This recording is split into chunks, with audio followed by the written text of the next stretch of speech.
This FedGov Today program is sponsored by Cohesity.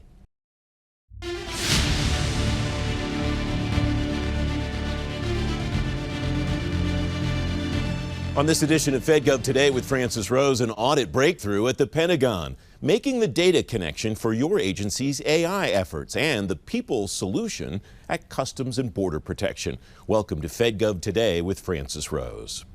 The Marine Corps is the first service branch in the Defense Department to receive a clean audit opinion. Financial management leaders across the department are taking lessons from what the Corps did. Mike McCord is Undersecretary of Defense Comptroller at the Defense Department. Mike, welcome. Thanks for joining me today. What are the lessons that you're taking from what the Marine Corps accomplished to apply across the department broadly? Welcome. Yeah, thank you. Thank you, Francis. Appreciate you having me back on the show. Great to be with you. One of the things that jumps out at you about the Marine Corps, of course, is leadership commitment. The Marine Corps, the Commandant in particular, Eric Smith, has focused on this for years, and that filters down across the top. Another thing that we really saw with the Marine Corps was you're audited by an independent auditor, an accounting firm, but that firm can still be helpful to you. And in this case, we saw the firm work with the Corps to look at the hard problems and offer solutions and suggestions. Like, I think if you did this, you would make more progress. And so we saw that. We also saw the Marine Corps, of course, being part of the Navy, draws support, needs some support from the overall Navy audit team and Navy audit leaders, and they got that as well. So it was commitment from the Corps itself, leadership commitment, and their size and scale made it easier for them, right, than the Army, Navy, Air Force, and so we recognize that. But still, there was a lot of lessons learned there about commitment, sticking to it, having a good partnership with your audit firm to try and figure out how you can solve some of these problems, and again, support from the Navy as well and from the Secretary on down. Now, we've had, from our perspective, consistent priorities for a couple of years. We think that we've got the right priorities, and that helps kind of keep people focused on the fundamental things that are foundational. And the Marine Corps success was a good morale boost for the entire department to show people that progress being made in the most visible way. Russ Rumbaugh was on the program a month or so ago, and he said that it was a morale boost was really important because it said to people, we can really do this. This is not just some goal that's way over the horizon. This is now doable, not just for the Marine Corps, but for the entire department and the other components of the broader department. Yes, and we have this week, our final week of this administration, we have one more audit session led by the Deputy Secretary, and we're going to talk about where we've come over the last 4 years. And one of the points I'm going to make is that you think about an audit, you audit your assets, and we have a lot of them, right? North of $3.5 trillion of assets at DoD. Roughly 25% of that is funding in our 1,500 approximately checking accounts at the Treasury that are active at any one time, and the bulk of it then is physical property, land and buildings and airplanes and ships and all that. We have moved the needle in a big way on the funding side, which is not the whole problem, but it's a significant part. Just in the last 2 years, we've moved $700 billion from having a so-called material weakness to being in the clean category. Now, that doesn't translate into the entire Army, entire Navy, entire Air Force having that clean opinion yet, but you've cleaned up the funding side. Now you can concentrate on the property side. And for example, in the Air Force, you're seeing the property side make a lot of progress in the last 2 years as well. So we're starting to, it's not just feel like we're pushing on the rock and can't tell if it's moving. We can see progress now and see ourselves sort of working down the problems. And again, I think the Marine Corps the Marine Corps success is not going to make other people successful by itself, but it shows it can be done, and we are seeing those results inside the overall pass-fail that an audit is, kind of at a department level or even at an Army, Navy, Air Force level. We're seeing big progress on things like the funding side and also on the property. And finally, there's a lot of processes that are used across the department in the same way, paying military folks, paying civilian folks. So if that process kind of gets a clean bill of health, then everybody can rely on that process, and we've seen some good progress on a lot of those too. So we still have a lot of work ahead of us, but we've seen some real progress, especially in the last 2 years. How much of that success would you attribute to transformation of financial management systems, and how much of it to just the nuts and bolts of really getting after the audit and really kind of getting all the ducks in a row? Yeah, thank you. Yeah, definitely you need both, right? The systems, if you've ever had Gene Dodaro or other folks, he will tell you and cannot disagree that if we don't clean up these many systems we have that are in some cases very old, built to do a specific function and not built for audit, if you don't get those cleaned up, you'll probably never get there. I can't disagree with him on that. But we have also seen top-down management attention. So there's a system side, but there's also just making sure that we communicate that it's important to people, it's important to the evaluations of senior executives, important to the evaluations now of general officers, of commanders. The Deputy Secretary stresses this all the time. This is commander business to make sure that your component is making the progress. And Congress has been supportive of us. They have given us a deadline, as you probably are aware of, 2028 now, so about 4 years away to get the whole department across the finish line. They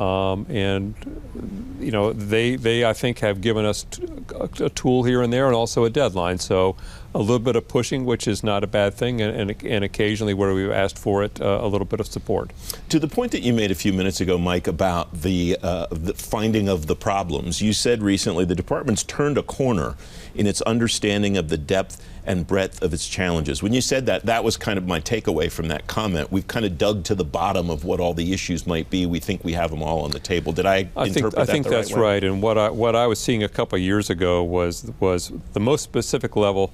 I think of audit in 3 levels. The one is clean opinion, modified opinion, or disclaimer, the overall pass-fail kind of grade. And then inside that are things called material weaknesses, problems or issues that are so important in scope and breadth that you cannot succeed if you don't solve that. But then the lowest level down is something called an NFR, a notice of finding and recommendation. It's a particular thing the auditor says you need to clean up that thing, that process, that system, that access control. And what we would see a couple of years ago is you'd get a list across the department of maybe 2,000 of these punch list items, and you would solve 25% of them, and then you come back next year and 25% new things would come in, and you still have 2,000 things. What we're seeing now is that leveling off, coming down, and not solving one problem, only to have them say, well, here's another thing that I found. We're actually starting to work down the list, and I think that consistent priorities have helped people's understanding. We still expect each individual component to sort of frame their plan of attack on their particular problems, but I think that we have overall seen us really feel like we're getting our arms around this in a way that we didn't before. We just have a couple of minutes left. You have a really unique perspective because you don't just have experience in this administration as the USD Comptroller. You served in that role for President Obama. You were the deputy before that. Mm-hmm. To that 2028 deadline, what does that look like in your view? Is that makeable given the trajectory that you've seen now over the past 10 or longer years? I think we have to continue to pick up the pace. We have gotten 1 or 2 new clean opinions per year inside the sort of 24 opinions that we build inside the overall department. But we need to do more than pick up 1 or 2 a year to get there in time. So we need to pick up the pace, or we're not going to make that goal. We're on the right trajectory, but we have a lot of work still to do, and it's going to need to show continued improvement. What are the big building blocks that you would advise the new administration to take on to get there? First of all, you cannot mathematically, you cannot get there if the Army, Navy, Air Force, those 3 big military departments, those are the bulk of what has to get there. I think getting the property down, and also systems controls, access controls, and systems are probably the hardest, most arcane thing, and it's a challenge that goes from my community into the CIO community as well. Again, all these systems that we have at DoD are built for a particular reason that is important, but getting some of them put to bed and replaced with something better is always a challenge. Things sometimes slip to the right, and we can't have a lot more slipping to the right to make this goal. Very quick final thought, 30 seconds left. Tuesday morning when you wake up and you don't have to go to the building, what are you going to do? My thought is that I am going to still feed my dogs, but then instead of walking them at 6:30 in the morning, I'm going to maybe go back to bed for an hour and walk them a little later. Thank you for your service, Mike. It's great to have you on the show. Thank you. You can read more about the audit on today's show page at fedgovtoday.com. Up next, making the data connection for your agency's AI efforts. FedGov Today with Francis Rose continues in a moment.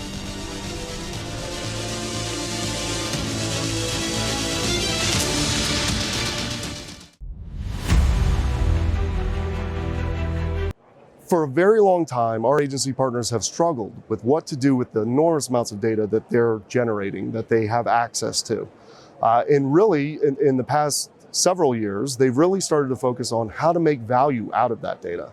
And the way that many are approaching it is to try and make that data open, right? How do we take advantage of the data that exists and make it usable and reusable for multiple different purposes to serve agency needs?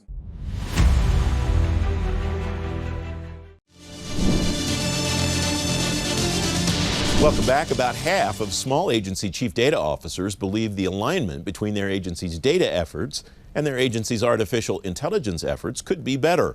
That's according to a survey from the federal government's Chief Data Officers Council that came out last month. Kevin Youngquist is Vice President of Sales at Cohesity. Kevin, welcome. It's great to have you on the show. You wrote recently that agencies should, quote, view their data backups as a springboard for their AI strategies. What do you mean by that? Yeah, great question, Francis, and thanks for having me. So, we see many agencies view data backup as just simply, cyber resiliency or, data recovery, disaster recovery.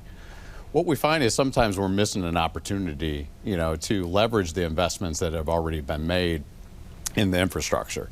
A way of looking at that is the organization has spent a ton of time, funded efforts to develop and connect all of their systems, whether it's cloud, whether it's on-prem or hybrid, to the backup system. A great deal of work in that process. And the modern data protection the systems can now basically embed AI into the backup streams and give you a true data management, where what you're going for in AI is a clean, deduplicated copy of all your data. So essentially the hard work is done.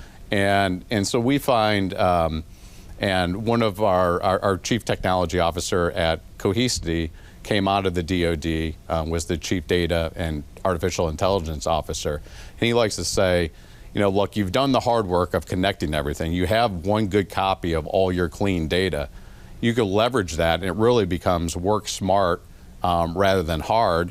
And then, once you have that data in one place, then you can start using AI to go find the real critical data within the enterprise. And that's the real hard work and the value-added work. You're talking about Craig Martell, and he was on the FedGov Today podcast talking about that issue a couple of months back. That's in the archives at fedgovtoday.com. You said agencies already have vast amounts of data being backed up daily. That sounds like a tremendous resource to be able to accomplish both the things that you just talked about, the cyber resilience element and the data backup element. Am I on the right track there? Yeah, you're definitely on the right track. And I think what organizations can do is leverage that investment, like I said, and it becomes an efficiency play. You're already doing the cyber resiliency exercises. It's a congressional mandate. And so you already have the data in one place in a clean copy that can then be leveraged for really what AI models and analytics are based on, which they feed off of that which you already have built. So really it's a efficiency play and falls right into government modernization. What are the kind of the low-hanging fruit for agencies in all of these things that you're talking about here? When you talk to customers, what are the kind of the challenges they're telling you that maybe it sounds like they already have the tools to be able to work on? Yeah, that's true. Often it's already built, right? And when we talk with our federal customers about cyber resiliency, it really comes down to 3 pillars. Number one, the first pillar is protected data in an immutable fashion. The second one is rapid recovery capabilities. And the third is the ability to prevent issues by scanning for threats proactively. So, in that first pillar, we often work with customers to make sure that they have, their most critical data in a position where it can't be tampered with, it can't be erased by any nefarious actors or state-sponsored entities, and that it's air-gapped.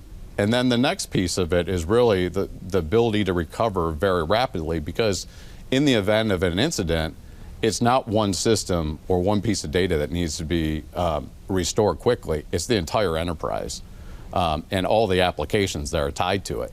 And so having a modern backup system and a modern data protection platform that can do that, and then also add in the cyber resiliency elements too, that involves scanning and threat detection, so you could prevent issues before they become, before a small issue becomes a very large issue in an enterprise.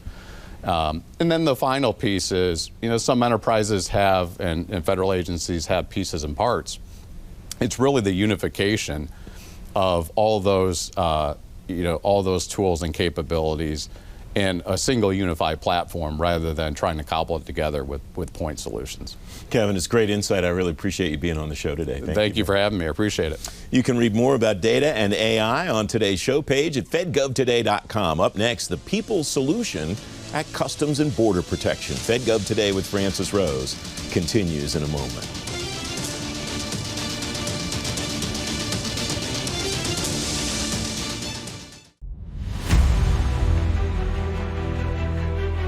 And so if you look at a network detect and respond, which a lot of people have deployed IDS for, you just need to go much further than that. You need the AI capability, you need the advanced, sophisticated detections, and then you need to be able to highlight that to the analyst in a way that they can take actions before those incidents becomes really harmful.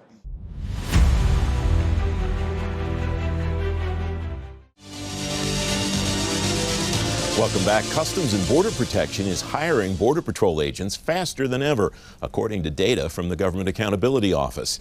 CBP says it's using technology and new approaches to make progress. Andrea Bright is Assistant Commissioner in the Office of Human Resources Management and Enterprise Services at CBP. Andrea, welcome. Thanks for joining me today. What are the techniques and things that you're using to make the progress that you've made with Border Patrol agents? Thank you for having me here.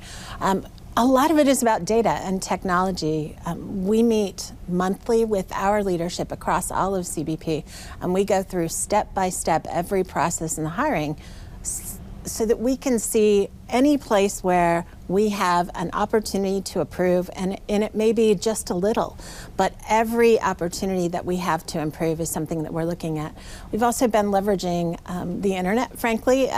During COVID, we switched from a lot of our in-person job hiring events that people are accustomed to going to job fairs, right, out and about. And during COVID, a lot of that shut down. And so we moved to a lot of online venues. And we found that we're able to reach applicants who really didn't know about us before. So we've been leveraging electronic approaches to reaching folks. We have a new applicant portal, which is one of the things that we're really excited about, where applicants can engage. They can find information about the status of their hiring throughout the entire process. So just as many opportunities as we can to find new and different ways to improve the process from the applicant's perspective. Is the data that you're leveraging data that you were already collecting and maybe not using to its full potential, or is it data that you've just started to collect because you knew it would help to get the progress that you were talking about today? It's a little bit of both. We had data about the overall hiring process, but now we really are breaking it down step by step. And we probably had some of that before, but we weren't looking at it to identify, is there a little bit of opportunity here to tweak, whether it's switching our structured interviews, which we've been doing in person for years and years, and moving those online to reduce the barrier, because we found that applicants, some of them, were dropping out at that process. So if we can make that online, where applicants can do it any time, any place, at their own convenience, it's another opportunity for us to gain a few more people who stay with us through the entire process, who hopefully end up entering on board. Within CBP and across DHS, who are your most important partners in making these gains? I imagine one is your very esteemed CIO, Sunny Bagwalia, who's been on this program before. Who are some of the other folks that you work with very closely? Yeah. We work with, absolutely, with our CIO. His entire team really support us in our technology usages. We have some industry partners who support us, of course. We also work with the HR community across DHS. Our Chief Human Capital Officer, Roland Edwards at DHS, has been a great partner for us in helping us find opportunities, sometimes requiring assistance from OPM, depending on what it may be, to improve our hiring process. You have an advantage having come from OPM before you went to CBP. Has that given you some extra insight, do you think, into how to build some of these tools and how to use some of the data and so on? I think it does, and at OPM I had a government-wide perspective and was able to see a lot of things that were happening across the government and hopefully bring those to CBP. I've been at CBP now for about 5 years, and I really appreciate the opportunity at CBP to support our workforce who are supporting the American public. What have you learned from the Border Patrol agent progress that you've made that you think you could apply to other aspects? It's a very specialized law enforcement mission that these folks take on. Are there techniques there that you can apply to other parts of your workforce too? Yeah, there definitely are. One of the things that we've had for years at CBP is recruiters, and our recruiters are typically at CBP people who really know the job. So we have Border Patrol agents and Customs and Border Protection officers and air interdiction agents who are recruiters, and we are expanding that and building that into our professional and mission support folks so that they can also be recruiters and bring folks on from IT to human resources to acquisition, wherever it is. So we're really expanding that opportunity across CBP. We had a chance to talk before we went on the air about the unique reasons that you think people that are interested in LEO careers would be attracted to CBP. What are some of the things that you shout out when you're talking to those folks that may be thinking about CBP versus another law enforcement organization? So for CBP, the thing that I really hone in on is our mission. It is a unique opportunity. We're the largest law enforcement agency in the country, and it is a unique opportunity really to help secure our borders. There are opportunities in terms of customs, that side of the house, but it's a unique opportunity, and CBP is a family. That's really one of the things that I have appreciated coming into CBP as someone who didn't really grow up in the agency, but it is remarkable to me how much CBP employees support each other. From our workforce care programs, we have employees who serve as chaplains and peer support folks to support each other, and I think that's one of the things that's special about CBP. We talked a little bit ago, a moment ago, about the data collection, new data collection versus using what you already had differently. Same idea when it comes to HR management systems. Are you doing modernization, system modernization, or are you just using the tools that you had in a maybe new or different way? We are doing lots of IT modernization in our HR program. So we have built a program we call them EL360, our Enterprise Employee Life Cycle System, really trying to get at our employees from the very beginning, actually before they're employees, so touching them as recruits through our applicant portal as part of that program, all the way through to retirement. And that's something that's new for us. We used to have a lot of technology around the hiring process, but really extending that through programs like retirement have given us a lot more visibility into the entire life cycle for our employees. That sounds like a customer experience journey type situation that a lot of agencies are starting to think about for their internal customers, their employees, versus the external customers, the citizens or others that they serve. Am I on the right track there? You are absolutely on the right track. One of the things that we talk about in our organization in HRM is that our goal is to provide the premier employee experience to our workforce, and it touches them all day, every day, and we want HR to be the easy part of their day. They have hard jobs, they have a lot to do, and HR should not be hard for employees. If you go beyond the Federal Employee Viewpoint Survey, that's the marker that I think a lot of your colleagues and peers use to gauge how you're doing. If you go beyond that, what are the metrics that you use to determine how you're doing in helping people walk through that journey that you just described? We probably are like a lot of other agencies. We have some pulse surveys that DHS does. We also have exit surveys that we monitor to see why employees are leaving, frankly. And we have customer satisfaction surveys. So we try to get as much data as we can. We have started doing that more and more through the hiring process, touching applicants at various points in the process to ensure that they're having a good experience and they're getting the information they need to stay engaged and to ultimately become a CBP employee. All right, you mentioned that you have the online application process. You want to plug that in case somebody wants to think about joining you? Absolutely. Our careers website is cbpcareers.gov. If you go to that website, there are opportunities to join what we call our talent network, which just requires a few questions. Give us your email address and a little bit of information about why you're interested.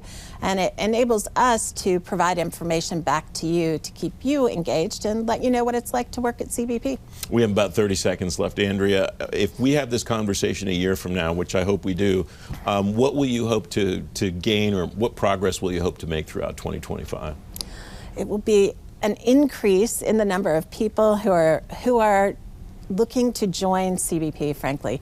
We are hoping to increase the number of applicants that we have and increase the number of people who come on board to CBP. It's great to have you on the program. Thanks very much for joining me. Thank you. You can read more about CBP's personnel progress and find a link to the portal Andrea mentioned on today's show page at fedgovtoday.com. FedGov Today continues in just a moment.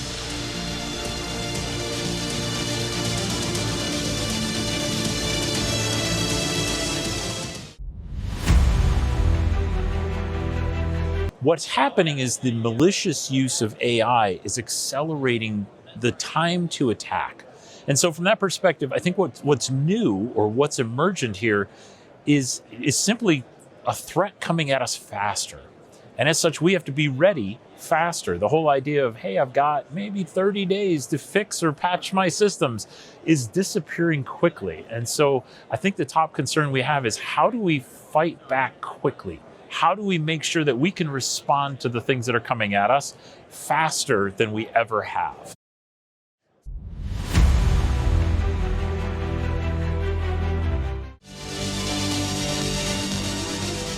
FedGov Today TV returns next Sunday morning at 10:30. The outgoing CIO at the Transportation Department, Cordell Schachter's here, and the CISO at Education, Stephen Hernandez, too. I'm Francis Rose. I'll see you then. Thanks very much for watching. Have a great week.